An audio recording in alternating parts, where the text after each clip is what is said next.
Thank you, Mega, and welcome all the participants uh, in today's very interesting session. We talked about R&D in very recent CSAP program by us, which was on innovations in Indian pharma. And what came out from the discussion from the stalwarts and veterans of pharma industry was that there is a need for R of R&D in India. And I think to have that R, I feel CR is most important. And when I say CR is clinical research. Unless you have clinical research in India, R will not come. Neil Armstrong very rightly said that research is nothing but creating a new knowledge. So knowledge is always created by doing some research, and knowledge that converts into some kind of fruitful innovations, inventions, or discoveries. If you see today in recent times, what we have seen, and I being a doctor also a few years ago, that we are seeing diseases in the world, including India, have been playing on a very different stance today. It's not the conventional copybook stance of playing has totally gone. And because of this, have come out, very unconventional and different type of ailments and diseases, which have led to emergence of new diseases, rare diseases, leading to some kind of development of orphan drugs, etc. And because of that, purely from legal and regulatory perspective, also it becoming slightly different. We have also seen sudden emergence of difficult and very stubborn diseases that we have been witnessing since January, to be precise, and February, March in India, which is what we are going through SARS-CoV-2, which we know as COVID-19 infection, which has seen approximately 10 to 12 mutations into different forms, which is making it very difficult to come out with some kind of remedy. And and that is why everybody is talking about today. We need some kind of remedy, and uh, whether it is prophylactic or therapeutic, we need some kind of remedy for that. And when we think of coming out with new drugs for any particular disease where there is no specific remedy, or even though there is a specific remedy and we are coming out with some new innovations or different type of remedy, two factors come into mind and they are very relevant and very important. And that is where safety and efficacy. Unless the drug which is developed, which is going to be administered into the patient, is not safe and efficacious, it is not going to play a role. Rather, it may not even see the light of going to the patient through the prescriptions of a doctor. And that is where clinical trials or clinical research comes into play, which goes into multiple phases, right from phase preclinical study where you do studies in animals and then go to phase one, phase two, and phase three, and you go to market. Interestingly, it is said that more than 10,000, 15,000 molecules at laboratory stage, one gets marketing approval through various types of research, which speaks about and involves huge expenditure and investment, not necessarily expenditure. And as I mentioned, COVID-19 has become a stubborn disease, and we are looking at some kind of remedy, and everyone in the world is on a throttle mode that hey, we need some remedy for this particular thing, whether it is prophylactic vaccine or whether it is therapeutic. It is like we just saw remdesivir from Gilead, and I'm happy that they've entered into kind of a licensing arrangement with few Indian companies. But before that, so to launch this product, to make this product available, whether it is already developed or there are many, as we discussed last time also, monoclonal antibodies or plasmas, all need to pass through some kind of a clinical research in the form of clinical trials, which prove their safety as well as efficacy when they are administered. And that is why there is a sudden emergence of clinical trials across the world. There is a concept of global clinical trials where trials are being conducted into various countries, and India has been one of the most important hub, you can say, considering the huge geography, availability of patients, different diversified genetic pool of people. And for that, WHO also has come out with solidarity trial for remdesivir. So I think what I'm trying to say is, yes, clinical trials, what we were, what we are, and what can happen. I think that is why I think we thought of discussing today. And yes, I think India has to roll up the sleeves, to become a winner. And how we can do it. Are we prepared? Possibly yes. If we are prepared, how fast we can go? We are in a throttle mode, and rather right from manual transmission car to automatic transmission car, we need to shift very fast. And that is why we are going to discuss today. It is very rightly said that medicine is a science of uncertainty and art of probability. And clinical trials is the fulcrum of science as well as art for any new drug to come. And that is why we are going to discuss today where exactly we are. And I'm very happy that apart from our strong NDA team of Gauri, Darren, and Shreya, we also have Chirag Trivedi from Sanofi and ISCR, which is Indian Society of Clinical Research. Highly knowledgeable person. I have huge regards for his knowledge and practical approach to discuss where exactly we are and how fast we need to roll up the sleeves. So Chirag, I think I'll start with you. And you are absolutely seasoned player and you have played on different stances also. Before we move on to actually on where exactly we are and what opportunities come, I just want you to talk about clinical trial sector in India. We have seen lots of ups and downs. They passed through interesting phases. It was very high, became slightly high, became nosedive, and it was kind of a Kashmir to Kanyakumari type of a journey for clinical trial sector in India, or a kind of a roller coaster ride. So, can you just give us your take on this roller coaster ride so far and how we are going to go ahead before we discuss the actuals on other stuff? Chirag. Sure. Thank you, Milind. And at the outset, I want to thank the team from Nishit Desai Associates and also Mr. Nishit Desai and Milind for having me here. It's a great opportunity to interact with you all and a lot of other people. Clinical trial has always been an interesting subject. Initially, it used to be the biggest banter for people that clinical trials are people equated with guinea pig syndrome. They equated with people are going to be killed. Why do you want to experiment on me, etc., etc., etc. From where it is rightly the right place for it today that we see, and everybody is waiting for COVID-19 clinical trials to give us some results so that we can have either a drug or a vaccine for COVID-19 pandemic. So it's been a long and arduous journey, if I may say. And things, see, we've been doing clinical trials in India as well. We've been doing clinical trials since decades.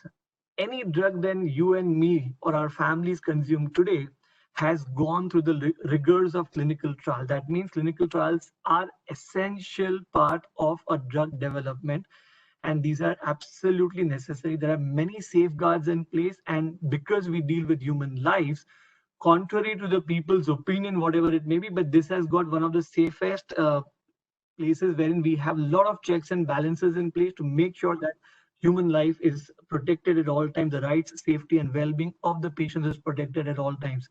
And as Milind, you said earlier, for knowing the safety and efficacy of any treatment that we want to give, clinical trials are very essential. So we used to do trials in 2000, I mean, even in 70s and 80s and 90s as well. And then post 90s, it picked up the global clinical trials that you mentioned picked up. In 2005, we had a change in our regulations, and that brought in wherein they removed a phase lag. That means if it was a phase 3 being done in global countries prior to 2005, we could do only phase 2. That means there was a lag of certain period, and we could not go ahead. And what that led to was the drug development was delayed in India. The launch of drug and the treatment of patients was delayed in India. So the government realized it then to say, okay, we need to remove that phase lag and let there be parallel drug development along with all the other countries in the world so that our patients get an access. And that led to a huge amount of increase in the number of clinical trials, and particularly the global clinical trials that were being done in India. From 2005 till 2012, we could see, and in 2010, we had more than 500 clinical trials being registered in India. India was never the hub, and India still isn't the hub of clinical trials. And maybe in a minute, I'll give you some statistics behind that. So 2010, what happened was we had 500 clinical trials, and in 2012, there was a public interest litigation filed by some activists and NGOs and all, against the government of India. Their plea was that Indian patients are not being protected. They are vulnerable. People are lured into clinical trials. If they get injured during a clinical trial, no compensation is being paid. Informed consent, which is a very sacrosanct process in the entire clinical research process, is not being followed, etc., etc. So the government, and it was a PIL filed in the Supreme Court of India. And then the Supreme Court in early 2013, they kind of told the government, put your act together, have robust mechanisms in place, have laws which will help protect the things. So what happened was Jan 2013, there were some new rules that came in for clinical trials in India for new drugs. And that had a lot of clauses which were kind of against the basic tenets of clinical research. Some new and good things were introduced in, which were very welcome. But there were other clauses as well, which was against the basic tenets. And that led to kind of, the journey that you described from Kashmir to Kanyakumari. From 500 clinical trials that we had in 2010 that got approved, we had only 17 that got approved in 2013, because for 9 months, the health authorities did not give us any approval. They did not give us, and they had a lot of new laws put in place, a lot of new systems put in place. Compensation became a law. And India is the unique country in the entire world which has got laws on providing compensation to a clinical trial patient if he or she gets injured because of the clinical trial. So and I would say this is a better thing for the patient, because patient, if they get injured because of the clinical trial, then that would happen. But in the process, a lot of timelines were being prolonged, and a lot of opportunity was lost for India, because suppose if a trial approval took 12 months, 15 months, 18 months, globally, the trial would have recruited patients and we would have not got the opportunity. So it was a loss for India as well. While we did not have the number of clinical trials, but we did not have the new drugs approved also then. So it kind of, was a double whammy for us. Slowly, a lot of advocacy from a lot of corners, physician bodies, the ethics committees, the industry associations, and I would want to specifically mention the Indian Society for Clinical Research, ISCR, which took the lead role. It was the face for the government to talk to for clinical research fraternity, and we had a lot of discussion, a lot of advocacy efforts went in, and that led to a lot of rationalization of the laws. Some people call it diluting. I would call it rationalizing, because this is not diluting. The rules that we have today are one of the best in the world.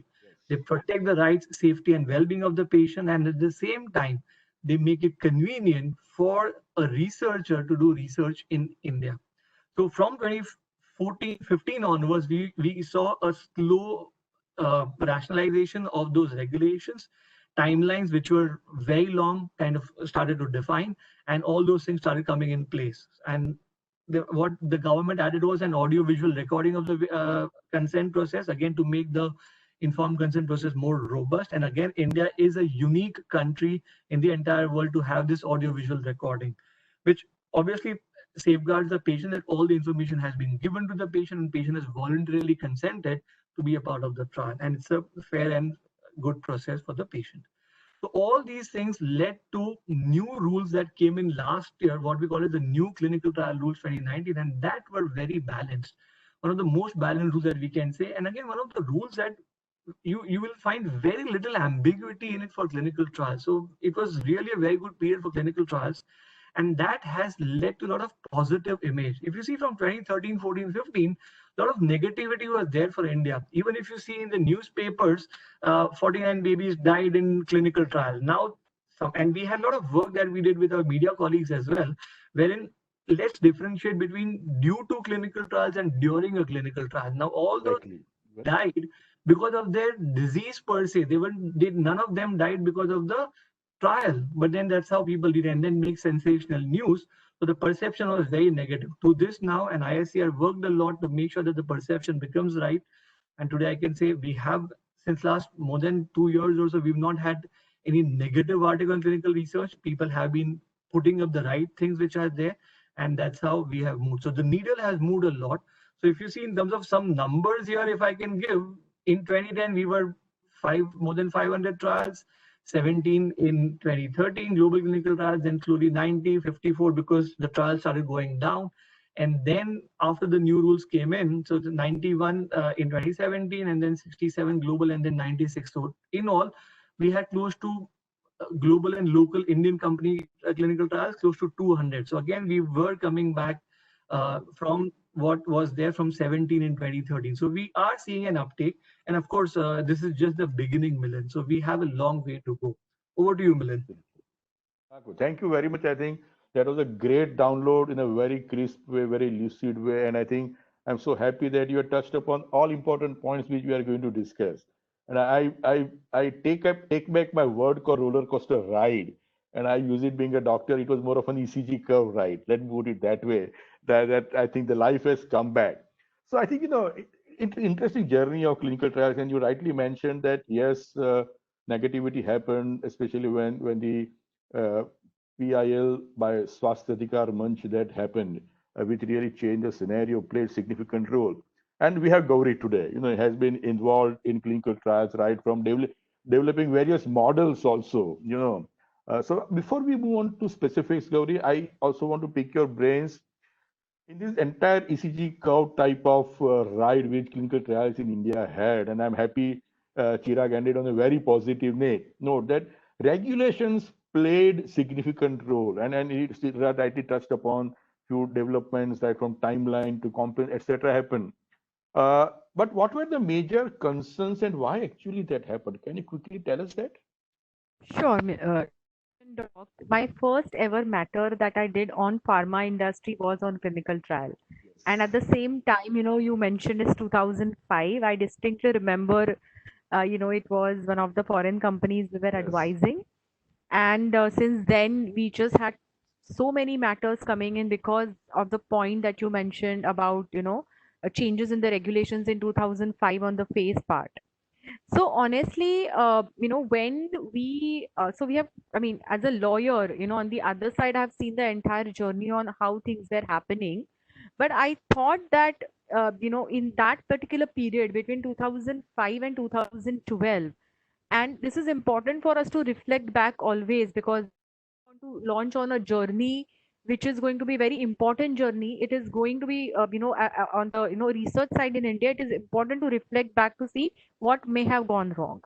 Now, what I recollect was that there were two, three different issues that we used to encounter, and probably that is why you would have seen, public interest litigation. Sometimes we had situations when you have, global CROs and then having some outfit in India and the operators outside India, or the sponsors outside India would appoint those CROs on their sort of capabilities outside India. But unfortunately in India they had not built appropriate capabilities, which led probably to some of the gaps in terms of implementation of the informed consent, etc. And in the Indian context, especially because you have illiterate population, we probably would have seen some gaps there because there were certain concerns raised about that. So in fact we started advising the companies do an appropriate due diligence of the CROs in India, in terms of their capabilities, in terms of their documentation. So that was one gap we saw.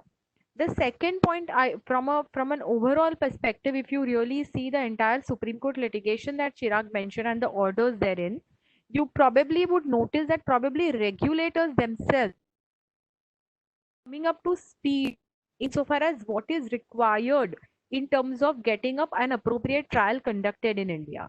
So that is why before themselves had not kept an in terms of the clinical trial. Back to the informed consent point, obviously that there was a gap in terms of probably felt in terms of communication as to why the trial, whether patient has been appropriately consent has been obtained in after explaining the facts in the language that the patient understands. So there are several of these allegations made that one important orders of the Supreme Court that while as Chirag mentioned, there were allegations about guinea pigs and this, that, and the other. Insofar as the court and the representations made by the government before the court is concerned, in fact, in one of the court notes the government statement that that clinical trials are important from a drug development perspective. So this entire media thing to say that that guinea pigs and this, that, and the other but insofar as the court and the government is concerned, they had recognized that we can't conduct the clinical trials. The clinical trials are here to stay. The clinical trials, why is understood, but how was the question? The difficulty that I felt in this entire journey was time it took. Now, if the public interest litigation was, I think early 2012, till from that point, it was final, what was required, what was being said was little bit, we call as patching up of the, us. But that is my concern, that the Patching up. ability to move, quickly to address is required to be addressed. I think that is, if now India wants to pick up on that speed and agility that is required with appropriate stakeholder consultation, because here you will see that even the consultation was in bits and pieces, right? So that is in my mind, is a learning experience from this entire. And as I said, there are certain gaps, unfortunately have been properly filled, which I'm sure others will discuss. I can thank you very much, Gauri. And you very rightly put out, regulations did play a role, and a lot of knee-jerk reactions also came, which created more disconnected dots when it came to regulations for clinical trial. So I think, since I am on ECG graph, I'm sorry, doctor in me suddenly woken up, that we discussed P and Q part. Now I think what really has happened is the R wave. So we have 4 waves like P, Q, R, S, T, 5 waves, and R is the peak. And that is what I think, something that Chirag mentioned, something that Gauri mentioned, something really excellent happened in 2019. And that was, I think, the R peak of the ECG graph, which was very positive, has come out with a lot of clarity, ambiguity is totally gone. And there was new clinical trial rules that came, which has come out with a lot of clarity. It was more of a confusion on compensations, no formula, a lot of things were happening. So many notifications came in very short period of time.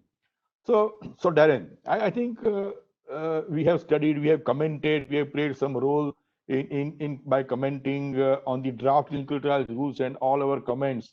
I think we submitted about more than 7-page document to the government as our comments, and most of our comments have been taken care and are included in the new revised bill. I'm so happy about you, and I thank you, Shreya, Gauri, and all for that wonderful comments we gave.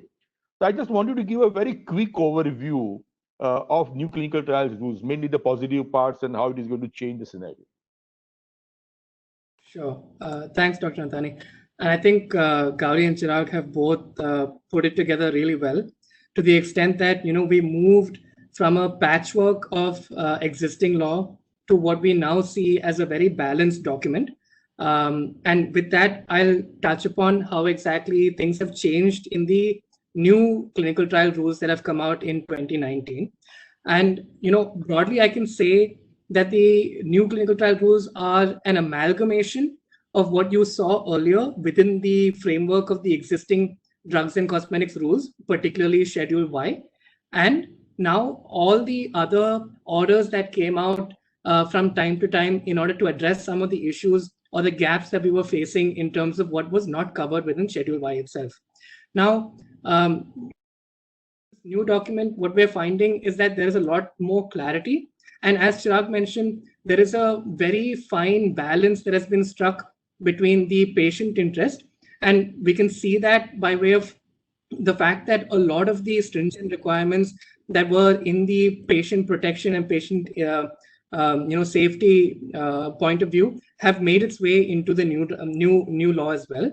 And at the same time, what we've seen is that from a research point of view, there have been a lot of clarity and a lot of different scenarios whereby it can facilitate additional research as well. And with that, I think what I'll do is I'll touch upon some of the differences that we see, because a lot of the requirements from the previous law have been brought in, but some of the differences and some of the relaxations we've seen in terms of the new law, I think I'll touch upon that. So, one, this is for this patient benefit, and the fact that of a new drug, and that definition of a new drug becomes crucial from a clinical trial point of view, because that determines which kind of drugs will require a clinical trial, clinical study, or investigation. That definition itself has been expanded, and notably, it now includes different products such as stem cell derived products, which was not particularly covered prior. And because of that, now we're also looking at bringing more types of drugs within the ambit, which requires clinical trial studies to be done as well. So apart from just the definition being expanded, we also see, again, from a patient interest point of view, the compensation formula, which was earlier incorporated by way of an order, has now found its way into the black letter of the law itself. The formula for clinical trial related injury and clinical trial related death remains the same. And because it's been tried and tested, that formula continues to be in force even in the new as well. Now, apart from this, on the clinical research side and the benefits we're seeing from the rules today, we're seeing different ways in which the entire research process can be either abbreviated, or there can be waivers found, or the entire review process can be expedited. And the government has very validly put out very specific conditions whereby if you meet certain criteria, such as if a drug for the time being is going to deal with an unmet need, and in this particular scenario, this is very important. Apart from it not having where the drug has an unmet need that it can meet if it were put out into the market quicker. Also, they've introduced the concept of what is called an orphan drug, whereby a particular disease is afflicting less than 5 lakhs of the population. Then you receive an orphan drug status, which relaxes a lot of other requirements in order to get the out into the market with, of course, as much checks and balances as possible, but the entire process becomes a lot more expedited. So what we're seeing is 3 broad categories.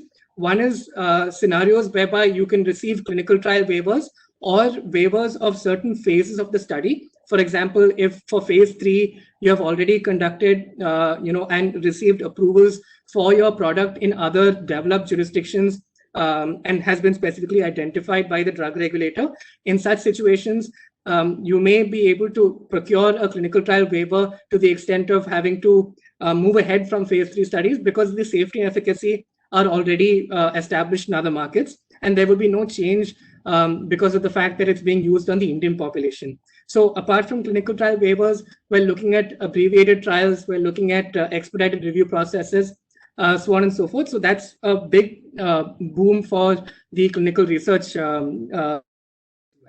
Apart from this, we're looking at a division of ethics committees, whereby you are now looking at different kinds of ethics committee registration requirements, depending on the kind of research you're looking at. For clinical study ethics committees, that remains to be the most regulated, whereby now you have different standards for ethics committees for pure clinical research, which does not involve a new or investigational drug. And you also have clinical ethics committees for bioequivalence and bioavailability studies as well.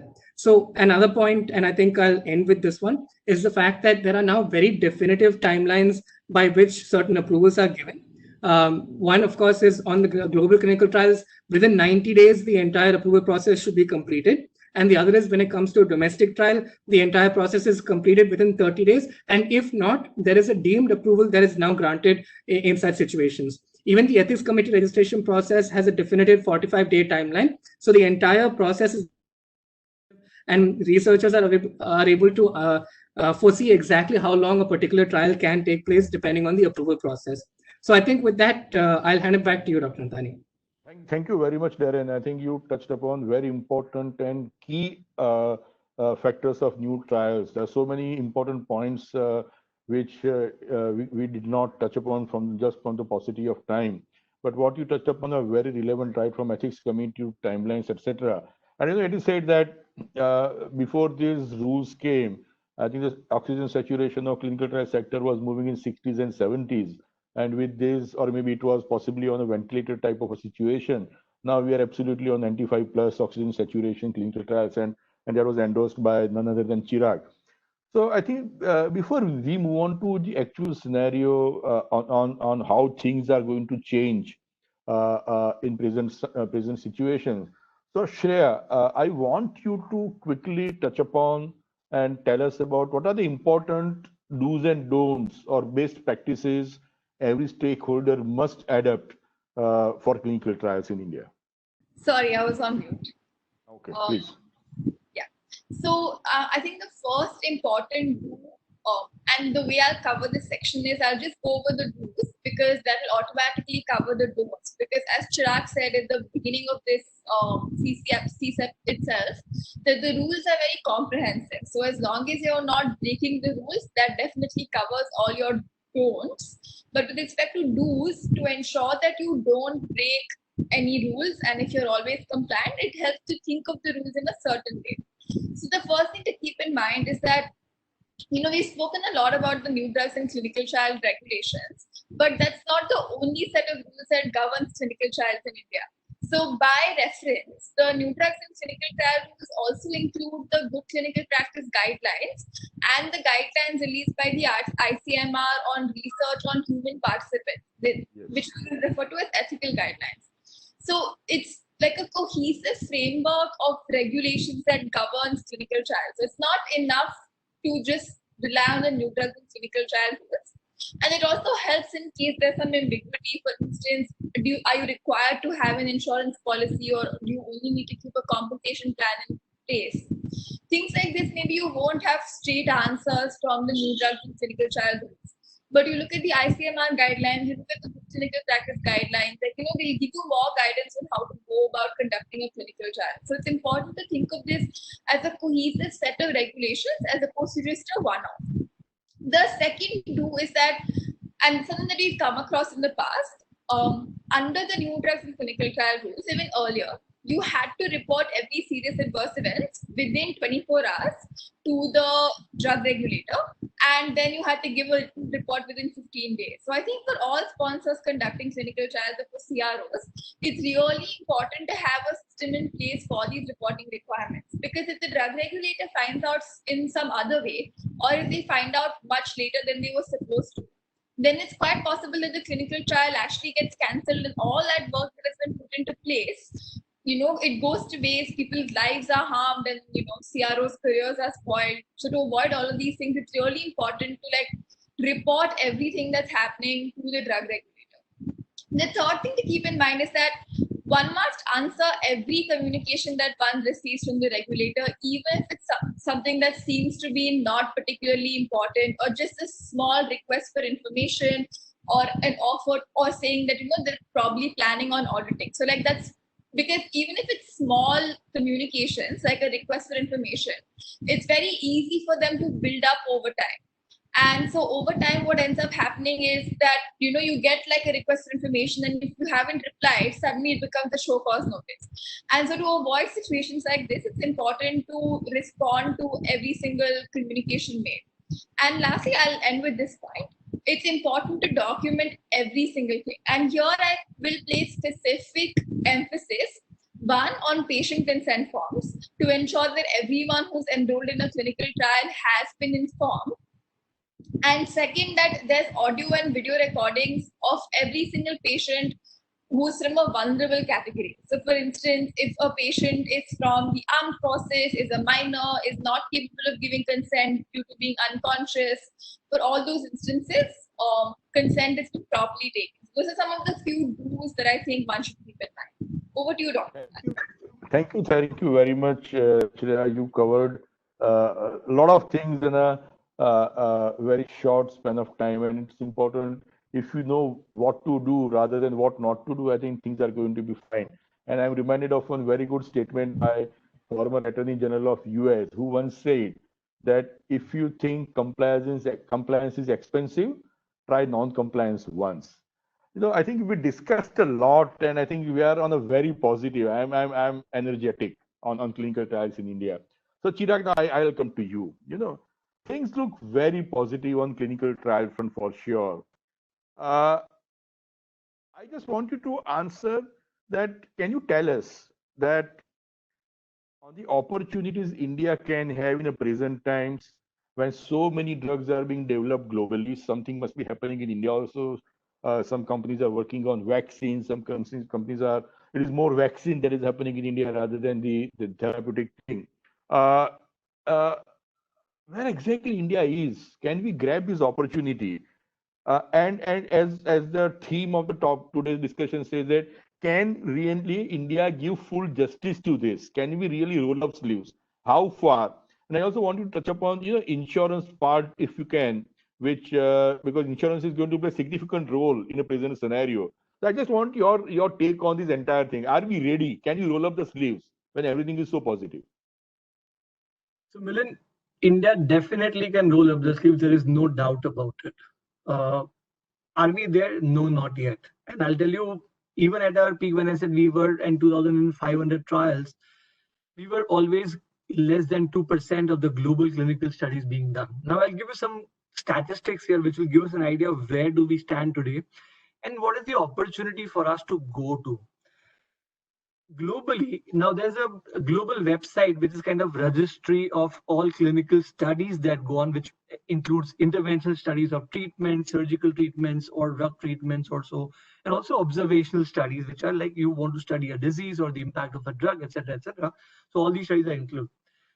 Currently, we've got more than 330,000 trials being registered on clinicaltrials.gov.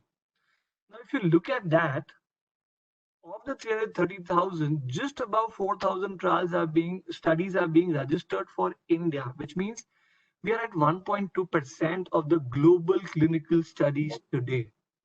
We are not there. Even if people say we are the hub, I don't know if 1.2% is called as the hub. Maybe we need to redefine. So, and just to let you know as a comparison, if you want to do it, more than 38% of these studies are registered in US alone. More than 28% of these studies are registered in European Union. That means the Europe and the US Yes. have all these studies they have a major chunk of the studies being done. So what are we talking about guinea pig and what are we talking about India being hub? Now these are the statistics. China, just to let you know, China is 10 times our number. So they are 11% of the global studies registered in China. So this is where we stand in terms of the clinical research scenario being done in India today. And these are all the studies being registered. In terms of the disease now, let's look at it. We all know India is the second most populous nation. And we all know, unfortunate number here, but we all know that we are 1/5 of the global disease burden. I mean, close to 20% of the global disease burden is in India. Now, that's huge. And compared to that, 1% of the global clinical research happening in India, we have a huge gap here. We have huge unmet medical needs for our patients. That's where we need to build that gap here. And that's where we have a lot of opportunity to go. Even if we increase, say, by 10 times, we will still be just 10% of the global clinical studies. And for us to go to 10 times is going to take very gargantuan efforts that we will need to put in. And we all will need to roll up our sleeves. It's not only the industry, it's also the academia, it's also the medical institutes, it's also the regulators, it's also the government, the policies. Everything will have to be in place to make sure that we have the well-defined ecosystem. And patients, I want to put it at the heart here. We want patients to come up and say, there are European countries where patients come up and say, hey guys, can we be a part of clinical trials? And this is where we have to go towards. And infrastructure is going to play an important role. Contracts are going to play a very important role going forward because well-drafted contracts are going to be important. Insurance, and to the point that you mentioned, will play a very important role here because we need to have robust insurance in place. We will have to cover what happens. So all said and done, patient safety is going to be of paramount importance, has been and should remain as paramount importance to us.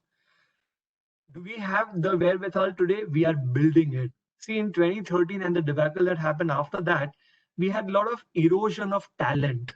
We had doctors who said, I don't want to get into clinical trials because it's going to be too messy for me. It's going to be too much and a difficult task for me. We lost good doctors who were conducting research.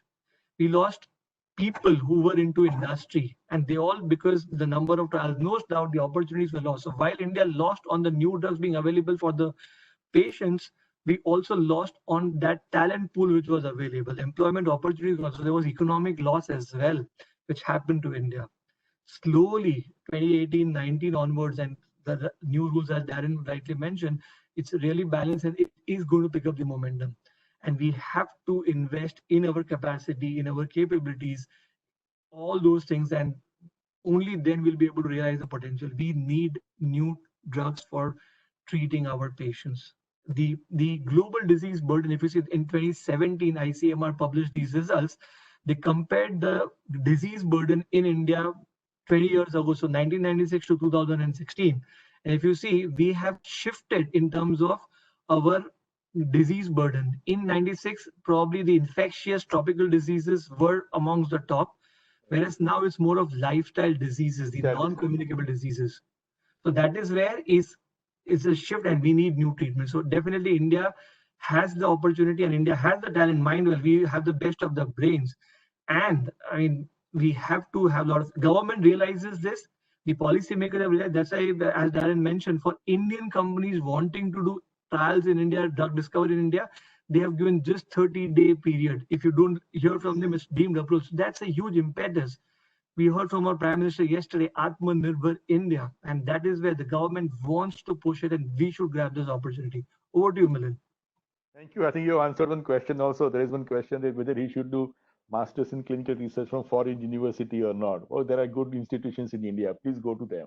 I think very, very nicely put. And I think, Darren, I wanted to touch upon a very important point in a very quick manner. And Chirag very rightly mentioned about a lot of things. You know, everybody has to work together, and there are lots of bits and pieces to complete the entire picture on clinical trials, which takes India to a much better level from 1.2% of the global numbers, which is and one important dot which is relevant is due diligence. Can you quickly tell us in a minute or so the need of due diligence in clinical trials? Sure, Dr. Antani. I'll keep it as brief as I can. So, of course, the diligence will vary based on the kind of entity that you're looking at, because every player in the entire ecosystem is regulated in some form or the other, be it a CRO or a hospital or a pharma company. Every single entity in some form or the other is going to be regulated. And at the same time, you have to strike a balance in terms of how you conduct the diligence, mostly because of the stringent confidentiality provisions that have been built in place in order to protect patient data in all forms. So ideally, when you are doing a diligence, what you need to look at is how the company has documented its processes, its SOPs, its management, in exactly what areas it's going to deal with in terms of clinical trials. Because as a potential either investor or a collaborator in and looking at it from a due diligence perspective, what you need to understand is what is the existing as well as what is the potential liability in this high risk space, to the extent that since we are dealing with the lives of different patients, we need to understand that risk before jumping in. So for that, there are multiple questions that you can still be asked. There are still multiple documents you can still look at in order to trace the liability, to understand the demarcation of who exactly is responsible for what. And a lot of that is covered within the documentation itself, within the clinical trial protocol, within the clinical trial agreements. Who is party to these agreements itself will give you an indication as to what kind of liability may or may not be arising, especially from a hospital scenario where we see that a lot of doctors are engaged as consultants, and whether or not they are party to the clinical trial agreement or not. Of course, the most robust clinical trial agreements we are seeing are the ones that have all parties who are bound by the same obligations, and everything has been clear-cut in that one single document itself.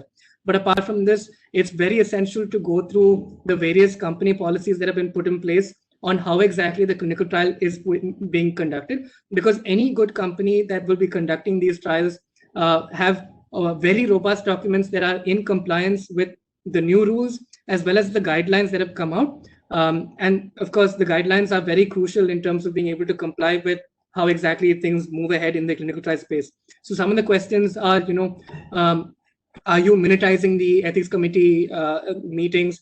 What is your company's policy on how exactly investigator-led studies are going on? What kind of insurance have you taken for your trials? Does your insurance policy cover clinical trials particularly, or is there any sort of exclusion from certain events in a clinical trial? How is the audio-video recording taking place? And how is the transfer of clinical data taking place? And how has the consent been taken for those particular transfers as well? So there are which we can all identify from the documentation itself, and those are crucial to identify the liability in a due diligence scenario. With that, over to you, Dr. Antani.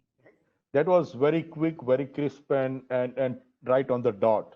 And I think, Darren, you touched upon one important aspect, that is liability. And at the same time, Chirag also touched upon very important element of clinical trial, which is contracts. And that is where I think the liabilities and contracts when it comes to clinical trials really go hand in hand.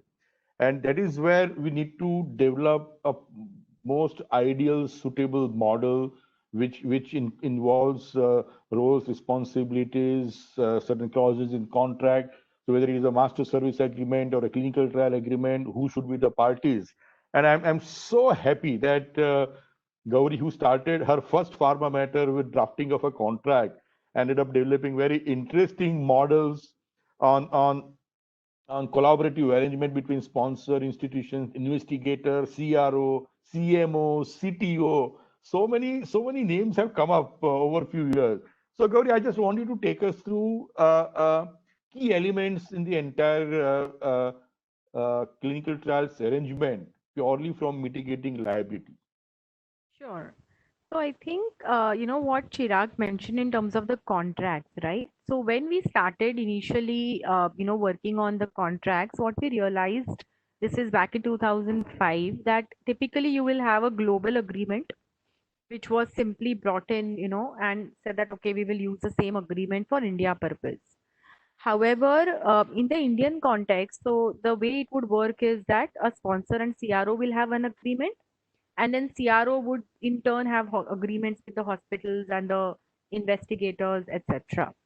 So what we realized was that, and there could be situations where, and this is what we sort of started noticing, there could be situations where the CROs, we may have to terminate the relationship because of certain ethical issues, due diligence issues, and the like, and then transfer or continue that clinical trial in the hands of hospital or investigators that the CROs had signed up. The issues that would be faced is that if there was no privity of contract between the sponsor, the hospital, and the investigators, you had to depend on the CROs continuously, even if after termination, to hand over that complete trial to you. I mean, the records to you, though we'll have handover provisions and all of that. So, and in India, we, I mean, there are situations, but in most cases, the concept of third party beneficiary, which is a technical legal concept, but we didn't, we don't have that very strongly available. So, in that context, what we started advising global companies is it is important that, okay, you will have a contract between yourself and CRO, but it was also necessary that you become at least a confirming party or otherwise to the contract between the CRO and all the downward players in the scheme of things. You will not have a direct liability vis-a-vis them, but you can always step in the shoes of CRO should there be a need. So we started developing this, which not many sort of companies were doing, but we started advising on that. And what we also realized, that when you read, find, I mean, read, at least at that point in time when we read through the regulations, it was very confusing as to who's liable for what, and it was a joint at at at places you could feel that as a joint and several liability, right? So either a sponsor, or in India, whoever the CRO has taken the approval, who exactly is liable. Now, if you see the entire chain, there are various incidences that are, or compliances that are required. Now, sponsor cannot take real compliance in terms of, say, filing of, adverse event reporting and all. That is CRO's responsibility, contractually has been passed on. So it was getting difficult to marry the regulations with the contract, the templates that were being used earlier. So what we try to do, therefore, is to ensure that the liabilities that are being depicted in the regulations are appropriately carried through.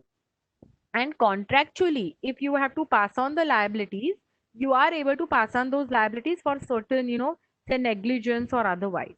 The difficulties that we always faced, and this is something probably Chirag can answer later, the difficulties we always faced at point in time, were pushing on the liability to ultimate doctor if doctor has committed negligence, because ultimately, with the 2013 regulations and all that, the sponsor was held to be ultimately responsible, and rightly so, because they are the ones who are taking, initiation of the trial. And then the question was that, however, if because of the doctor's negligence something, is amiss, contractually, yes, I can pass on the liability if, if I want to. There was no prohibition on that. However, the question always arose that the doctors were not adequately covered by insurance. So ultimately, you would always land up to situation where we had to cover, the situation by the global insurances that the companies would take. I know I've made multiple points here, but coming back to, sort of crystallization of what I've said, the important thing even today, I believe, is each fact and circumstances could be different on the in terms of the players involved. So it is very important to go back for every deal, or I may call it as a deal, but I'm talking more from a documentation perspective, to see who's responsible for what in that particular trial, where are things going to likely to get wrong in that particular trial, and thereby contractually agree on the liability, liability allocation and responsibility allocation. And of course, as I said, step in clauses and all of that, even taking over the trial, because oftentimes when upon termination of a trial, you may not even have access to the documentation. Then what do you do? So all these things, have to be sort of thought through to end, and then the documentation will have to be finalized. Over to you, Doc. Thank you very much. Can you see me? Because I just got a call that the organizer cannot see me. Can you see me and hear We me? can't see you. No, we can hear you, but see you. Because I heard you, but I did not see you, Gauri and Darren. It's okay. As long as you see me, I'm fine. So I think, excellent discussions and very important point from liability point of view and the importance and relevance of contract. And Chirag, you mentioned about infrastructure and you very rightly touched upon where exactly we are. We are no longer a hub, but we need to reach to that stage. So I just want you to quickly touch upon, and we have covered almost all the questions, so we have clear 5-7 minutes. Uh, so I just want you to tell us from your experience and from industry perspective, what should be the ideal scenario for this sector when we are expecting huge thrust in the clinical trials, maybe because of COVID-19 happening, some kind of we possibly have the best possible clinical, I mean, hospitals, etc. But would they be available to conduct trials in the present time? That is number one. And there is also one question from one of the participants, Karthik also. He also tells that being a torchbearer of ISCR and leader, what would be your top 3 wish list for regulatory for present clinical trial sector in India? So I combine both these questions. So what is your wish list of the ideal scenario to grab that? You say rolling sleeve is very important, but you need some kind of push, some kind of environment, infrastructure. Your take on that? So, Milind, from a regulatory perspective, I think most of our issues have been resolved now. So with the last year's new clinical trial rules 2019. So we have robust regulations in place. Now the ball is in the court of the other stakeholders to start developing themselves. And this is where each stakeholder, be the hospitals that conduct clinical trials, the doctors, the paramedical staff there, or the ethics committees, which they have to gear up to meet the provisions of the new regulation that they have been entrusted with. And also from the industry perspective, we need more talent now. We need talent which will help us to make sure that we deliver what we deliver and what we have to deliver. So the rules are already in place. We need to do more of capacity building, capability building that we have to do. Create awareness amongst patients, because see, ultimately it's all for the patients, and patients will have to come forth to participate in clinical trial. And I can tell you, thanks to this COVID-19 situation, the word clinical trial has kind of today become a household name, which was a dreaded word earlier, has become, oh yeah, I know trials are ongoing and let's hope that they finish soon. We need trials. Now they know. We need trials. We need trials. So that's where we have gone towards. But a lot of emphasis is on the infrastructure. We will need to develop. And I can tell you, ISCR has been playing a nodal role in capability building. We've conducted more than 200 training programs. More than 12,000 people have already been trained, and various, it be pharma companies, CROs, hospitals, ethics committees.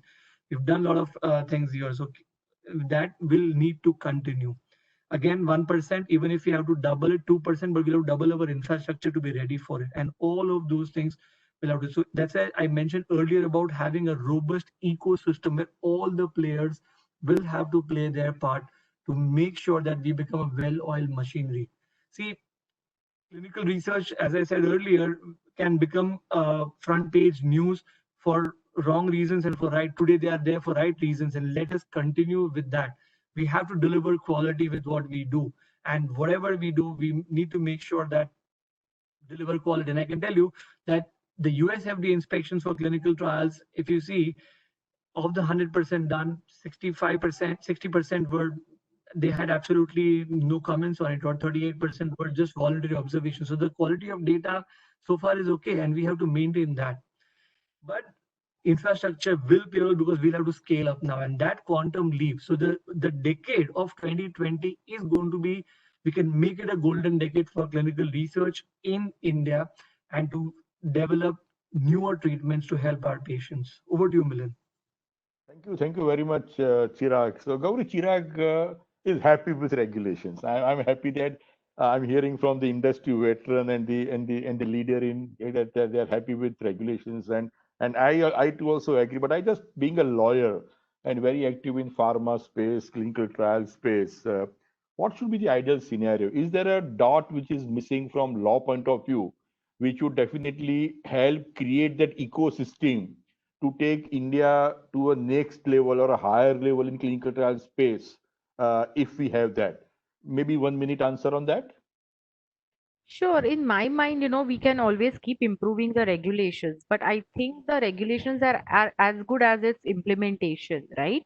So I think the most important point which Chirag mentioned is number one is very well trained resources who not only understand the law but the ethics. Because the real issues that we saw from 2005 onwards was a lapse in terms of appropriate sort of ethical standards at certain levels.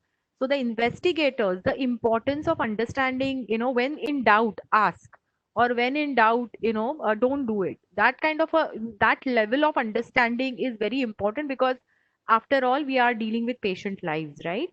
The second thing I believe, probably from a, I don't know whether it should be a part of regulation or otherwise, but is the awareness.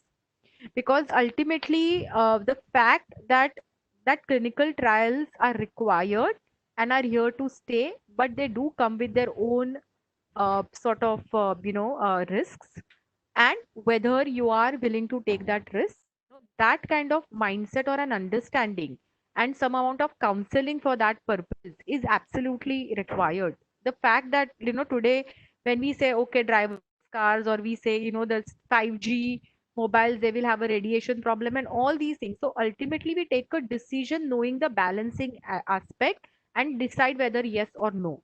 So some amount of more focus on these 2 points, I think will sort of really help in success of this particular journey. If there is even one lapse one more time, or and then the matter goes to court, then we have had it, right? Because that is what we saw in the past.